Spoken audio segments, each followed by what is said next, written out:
Las 3 de la tarde en punto. Bienvenidas, bienvenidos a este corte informativo del canal del Poder Judicial de la Federación.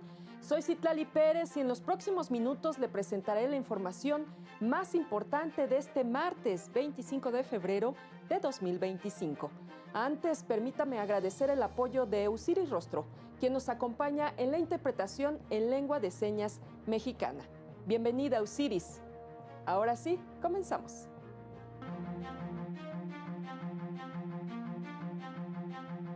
El Pleno de la Corte determinó que los sistemas de salud local están obligados a implementar servicios para garantizar la interrupción de un embarazo.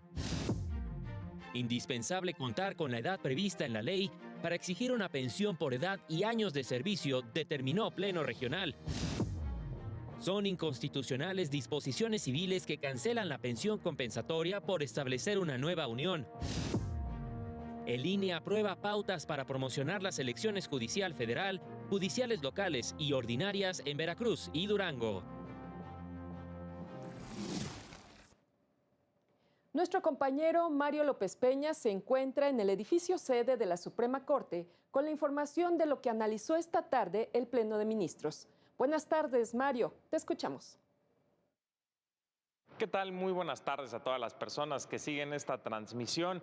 El Pleno de la Suprema Corte de Justicia estableció un criterio jurisprudencial clave para proteger los derechos de las mujeres en el país.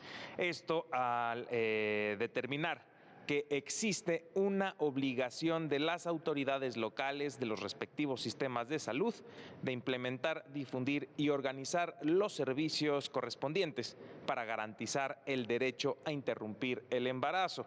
Esto al resolver una contradicción de criterios entre tribunales colegiados a propósito de una acción de inconstitucionalidad resuelta por la Corte en la que declaró la invalidez de la penalización de la interrupción voluntaria del embarazo en Coahuila. Escuchemos algunos de los argumentos. El derecho a la interrupción voluntaria del embarazo, reconociendo que incluye, lógicamente, el ejercicio de este derecho, el proveer de los servicios de salud como una obligación para que este derecho se ejerza de manera segura. Las autoridades tienen la obligación de implementar, difundir y organizar los servicios para garantizarlo. El tema en concreto es si autoridades administrativas tienen la obligación de acatar una acción que no comprendió las leyes de su estado. El reconocimiento de los derechos o de este derecho a la interrupción del embarazo, sumado a la disponibilidad de los servicios de salud para hacerlos efectivos, han permitido que este dato, es decir, la muerte materna por esta causa, se haya reducido a mínimos históricos de menos de la mitad. Estos datos dan cuenta de las implicaciones que tiene también las decisiones judiciales en la vida de las personas. Por otra parte, en la segunda contradicción de criterios listada para esta sesión, se declaró sin materia y la tercera contradicción de criterios vista en esta sesión fue declarada improcedente. Es lo que resolvió el Pleno de la Corte en la sesión pública de este martes. Muchísimas gracias, Mario. Que tengas muy buena tarde. Y la primera sala ha establecido que las disposiciones que restringen el derecho al matrimonio de las parejas del mismo sexo son discriminatorias, ya que establecen una distinción en la preferencia sexual de las personas, que se traduce en la exclusión arbitraria de las parejas homosexuales del acceso a la institución del matrimonio, pues las normas de este tipo se sustentan en categorías sospechosas basadas en las preferencias sexuales, prohibidas en el artículo 1 constitucional, que son contrarias al principio de igualdad. Si bien este tipo de normas buscan proteger a la familia, no está conectado directamente con el mandato constitucional, ya que las relaciones que entablan las parejas homosexuales pueden adecuarse a los fundamentos actuales de la institución matrimonial y más ampliamente a los de la familia. Por estas razones, al resolver el amparo en revisión 581/2012, invalidó el artículo 143 del Código Civil del Estado de Oaxaca, que definía el matrimonio como un contrato civil celebrado entre un solo hombre y una sola mujer, que se unen para perpetuar la especie y proporcionarse ayuda mutua en la vida, al violar el principio de igualdad y no discriminación. En más temas, el Pleno Regional en Materias Administrativa y Civil de la región Centro-Sur, con residencia en la Ciudad de México, estableció que el otorgamiento de una pensión por edad y tiempo de servicio, bajo el régimen del artículo 10º transitorio de la Ley del ISSSTE, que está vigente, exige que el solicitante alcance, entre otros requisitos, la edad mínima prevista en el esquema de incremento bianual aplicable a la fase de transición de 2009 a 2018 y no se define por la fecha de baja en el servicio ni por la fecha en que se haga la solicitud de la pensión. Explicó que dicho sistema fue diseñado para garantizar la sostenibilidad financiera del actual sistema de pensiones, incrementando gradualmente la edad mínima desde 55 años en 2009 a 60 años a partir del 2018. Este criterio se desprende de uno sostenido por el Pleno de la Suprema Corte en el sentido de que el derecho a la pensión por edad y tiempo de servicio no es un derecho adquirido al momento de la baja, ni con la mera acumulación de años de cotización, ya que se trata de una expectativa de derecho condicionada al cumplimiento de todos los demás requisitos establecidos en la normatividad aplicable, es decir, es indispensable que al momento de solicitar la pensión se cuente con la edad exigible, sin que obste que el artículo 21 del reglamento prevea que el pago de esa pensión comienza al día siguiente de la última percepción salarial, lo que debe interpretarse armónicamente con el artículo 10º transitorio. Y con las reformas constitucionales del año pasado, uno de los principales retos que tendrá el Tribunal Electoral del Poder Judicial de la Federación será la armonización de sus criterios con las realidades que se avecinan, aseguró la directora general de Jurisprudencia, Seguimiento y Consulta del Tribunal, Priscila Cruces Aguilar, durante la presentación de la obra Compilación 2014-2024, Jurisprudencia y Tesis en Materia Electoral, en la Feria Internacional del Libro del Palacio de Minería. Sin duda se nos viene y estamos en un ejercicio de una elección inédita. Honestamente, yo estoy personalmente tranquila porque me parece que con todo y que es un proceso inédito, sí consideraría que aunque los precedentes nunca son aplicados mecánicamente, sí tenemos criterios que nos ayudan a poder decidir y a poder vislumbrar cómo se resolverán las controversias que vienen. Resaltó que las jurisprudencias y tesis de la obra demuestran que el Tribunal Electoral del Poder Judicial de la Federación se ha convertido en una institución de avanzada al maximizar el ejercicio del derecho a la participación política. El Consejo de la Judicatura Federal destacó una tesis relevante del primer tribunal colegiado en materia civil y de trabajo del 17º Circuito, el cual resolvió que cuando no exista designación expresa de un beneficiario, el seguro de vida colectivo institucional debe pagarse a quien haya sido declarado beneficiario de los derechos del trabajador fallecido. Lo anterior, luego de que una institución de seguros promovió un amparo contra la resolución en un juicio oral mercantil en la que se determinó que la calidad de beneficiario es suficiente para realizar el reclamo de esa prestación y condenó a la aseguradora a cubrir el monto.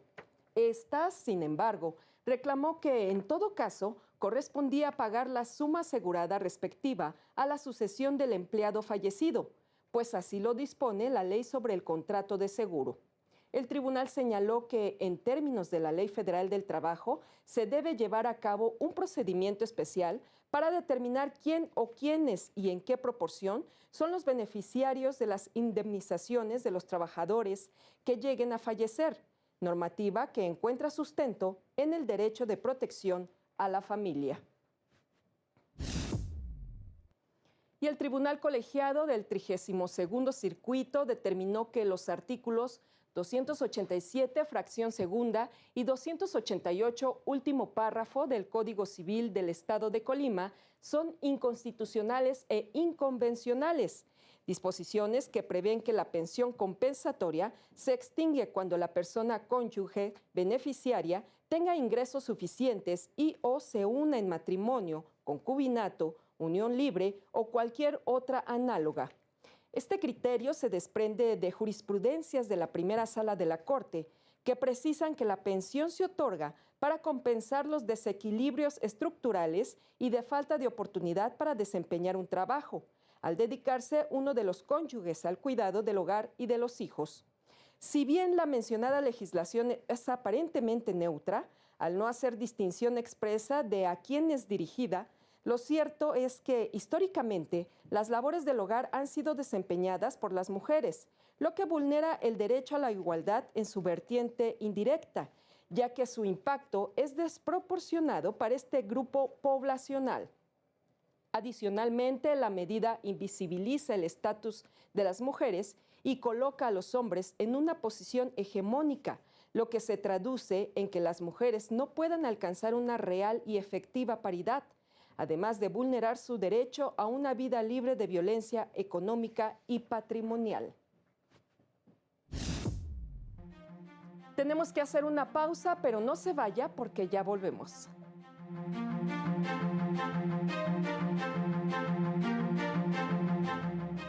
Al regresar, se llevó a cabo seminario sobre inteligencia artificial y justicia.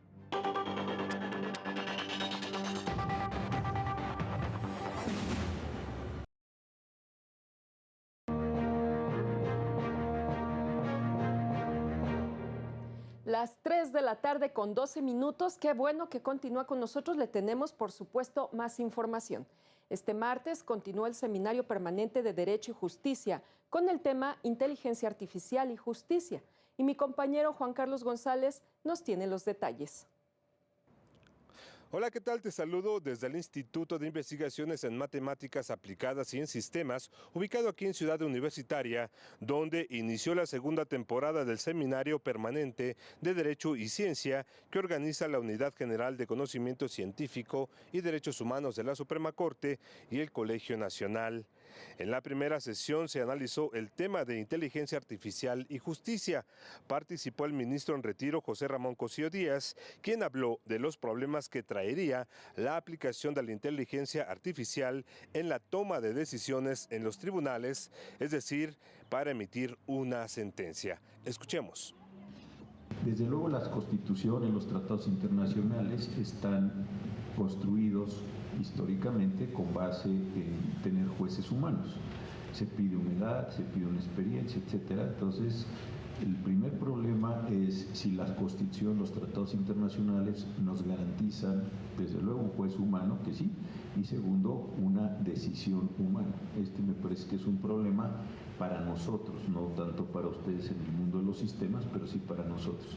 ¿Podría en un determinado momento llevarse a cabo todo un proceso de inteligencia artificial que produjera una resolución?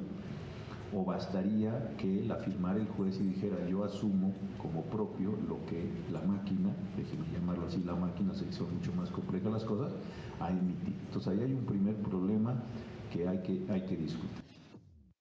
El ministro Cosío también habló de la necesidad de establecer algunos parámetros adecuados para regular el uso de la inteligencia artificial en nuestro país. Dijo que se necesita una regulación que no sea excesiva para que no inhiba el desarrollo de las nuevas tecnologías. Es la información que tenemos. Muchísimas gracias, Juan Carlos. Que tengas muy buena tarde. Y la Sala Regional Ciudad de México confirmó una resolución del Tribunal Electoral de Tlaxcala que desechó por extemporánea una demanda relacionada con la integración de la lista de aspirantes al proceso electoral extraordinario del Poder Judicial 2024-2025. Lo anterior, pues el Comité Estatal de Evaluación no tenía la obligación de notificar personalmente la publicación de los resultados a ninguno de los participantes, ya que la convocatoria establecía con claridad los procedimientos. Por tal motivo, se estima que no le asiste razón al actor cuando afirma que debía notificársele de manera personal dicho listado, pues tal cuestión está claramente precisada en la declaratoria de constitución del comité, por lo que quienes participan en el proceso electoral, como es el caso, deben sujetarse a las reglas establecidas. Y el INE aprobó los modelos de distribución y las pautas para la transmisión en radio y televisión de los promocionales de candidatos y autoridades electorales durante la elección judicial federal, cuyas campañas inician el 30 de marzo, así como para las elecciones judiciales concurrentes y locales ordinarias, con lo que se garantiza el acceso a las prerrogativas de acceso a radio y televisión de los partidos políticos nacionales y locales, así como el de las autoridades electorales a disponer de dichos tiempos. Las pautas son aplicables a las estaciones de radio y televisión que integran el Catálogo Nacional de Medios y especifican cada mensaje, el día y la hora en que deben transmitirse. Los mensajes deben difundirse en un horario de 6 de la mañana a las 12 de la noche. En el acuerdo se precisa que, en el caso de los estados de Durango y Veracruz, que tendrán elecciones ordinarias locales durante los periodos de campaña, reflexión y jornada electoral, las emisoras que se escuchen y vean en dichas entidades deberán suspender la propaganda gubernamental. El acuerdo prevé que de los 48 minutos disponibles diarios, 26 se destinarán a promocionar la elección judicial, 7 para las autoridades electorales y 15 para los partidos políticos que participarán en las elecciones ordinarias de Durango y Veracruz. Y el INE lanzó la convocatoria para que la ciudadanía participe como observadores en el proceso electoral extraordinario del Poder Judicial el próximo 1 de junio. Indicó que al tratarse de una jornada histórica en la que por primera vez se elegirá por voto popular a ministros, ministras, personas juzgadoras y magistraturas, no habrá representaciones partidistas, por lo que las y los observadores electorales serán clave para transparentar la elección y brindar legitimación a la misma. Podrán registrarse todas las personas mayores de 18 años, excepto quienes hayan sido miembros de dirigencias partidistas o candidatos a un puesto de elección popular en los últimos 3 años, así como servidores públicos vinculados con programas sociales, operadores de estos y cualquier persona con militancia partidista. El registro se realiza en el sitio pjf2025-observadores.ine.mx y estará disponible hasta el próximo 7 de mayo. En las primeras 24 horas se registraron más de 1,320 personas y 5 organizaciones.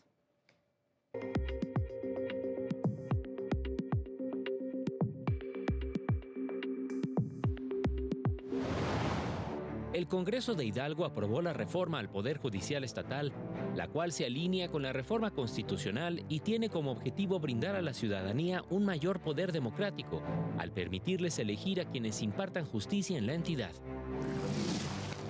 No habrá insaculación en la elección de candidaturas para el proceso electoral judicial local de Querétaro, pues los comités de evaluación ponderarán la capacidad y calidad de los perfiles de las personas interesadas, señalaron diputados locales.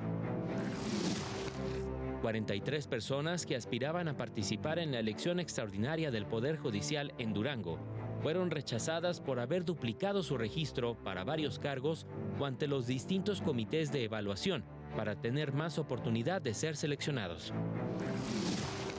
El Instituto Electoral de Colima aprobó los lineamientos para garantizar la paridad de género en las candidaturas de magistraturas y personas juzgadoras del Poder Judicial Estatal, que participarán en la elección de junio próximo, a fin de alcanzar la igualdad sustantiva. Para el canal del Poder Judicial de la Federación, Jesús Daza. Y ante la innegable e inevitable transformación del sistema de justicia en México, la mejor vía para lograr una verdadera justicia pronta, expedita e imparcial es fortaleciendo el quehacer judicial y no amoldar sus reglas para que ciertos sectores privilegien su permanencia en el poder. Es la reflexión del catedrático de la Facultad de Derecho de la UNAM, Diego Armando Guerrero García, en el blog Axis del Tribunal Electoral. Indicó que es fundamental renovar los instrumentos de la impartición de justicia para encontrar nuevas oportunidades y repensar las directrices que ha seguido el desarrollo de la estructura jurídica y política a la que estamos sujetos. Lo anterior, pues estamos transitando hacia nuevas áreas en donde se presentan diferentes exigencias de la población, por lo que se debe apostar por la participación y el respeto de los derechos humanos y del sistema democrático. Y con esta reflexión hacemos una nueva pausa y regresamos.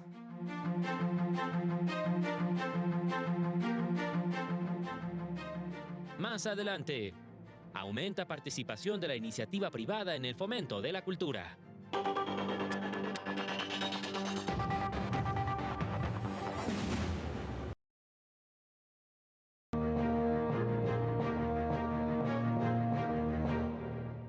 Ya estamos de nuevo con ustedes. La denominada alta cultura se encuentra en el abandono, señalaron especialistas, quienes destacaron que en este contexto la iniciativa privada ha hecho esfuerzos por respaldarla. La iniciativa privada ha ayudado a llenar el vacío que dejó la extinción de los fideicomisos de apoyo al arte y la cultura del gobierno federal, con proyectos tanto de interés social como de lucro, destacaron especialistas. En la mesa de diálogo, la iniciativa privada en la cultura, análisis jurídico empresarial, convocada por la ANADE, señalaron que el actual sistema de apoyo a la creación del gobierno impide la aportación directa a los proyectos, pues todo se gestiona a través de la tesorería de la Federación. Entonces, esta es una restricción que en este momento, pues ya la iniciativa privada se le cerró ese camino. Y lo que hace ahora la iniciativa privada, pues es apoyar sus propios proyectos. Como lo hemos visto y como lo seguiremos bien seguramente todos estos años, en donde en algunos, obviamente se buscará la ganancia, porque pues, es la esencia de una empresa, y en otros casos se busca como una actividad complementaria a la que realiza la propia empresa. Señalaron que si bien en los últimos años la tendencia del gobierno ha sido por difundir las aportaciones culturales y artísticas de pueblos y comunidades indígenas, se ha dejado de lado a la denominada alta cultura. Es ahí que, señalan, gracias al esfuerzo de diversas fundaciones, museos y colecciones privadas, el público mexicano ha podido acceder a obras y espectáculos de distintas partes del mundo. No es viable pensar pues, que toda la cultura y el arte tiene que ser gratuito, porque no lo es, nunca lo ha sido así. Lo que mencionamos todo al principio, pues obviamente en la Edad Media, en el Renacimiento, más bien en el Renacimiento, pues los grandes creadores tuvieron el apoyo de mecenas, que es una tradición que ha existido. Entonces,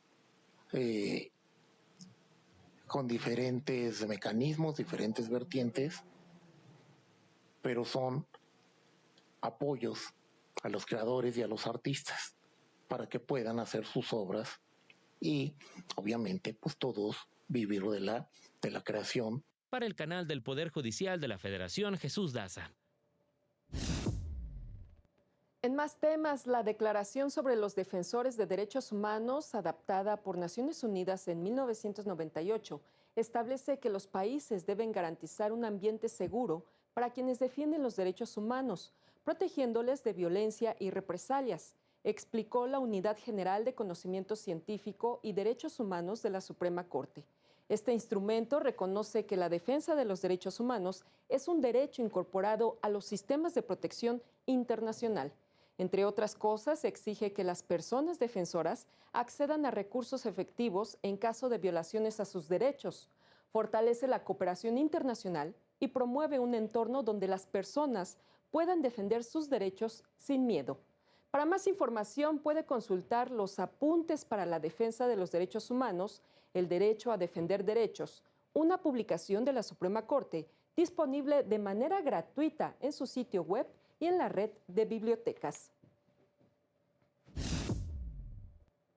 Y los tribunales agrarios trabajan para brindar certeza jurídica sobre las tierras de las personas trabajadoras del campo. Y si bien una sentencia no lo es todo, es un elemento sólido para que el resto de las instituciones respeten su derecho a conservar su territorio. Así lo expresó la magistrada presidenta del Tribunal Superior Agrario, Claudia Velázquez González, al señalar que ante el incremento desmedido de la mancha urbana que puede dañar el medio ambiente, ahora es más importante que nunca encontrar un equilibrio entre el desarrollo y los derechos de quienes poseen las tierras.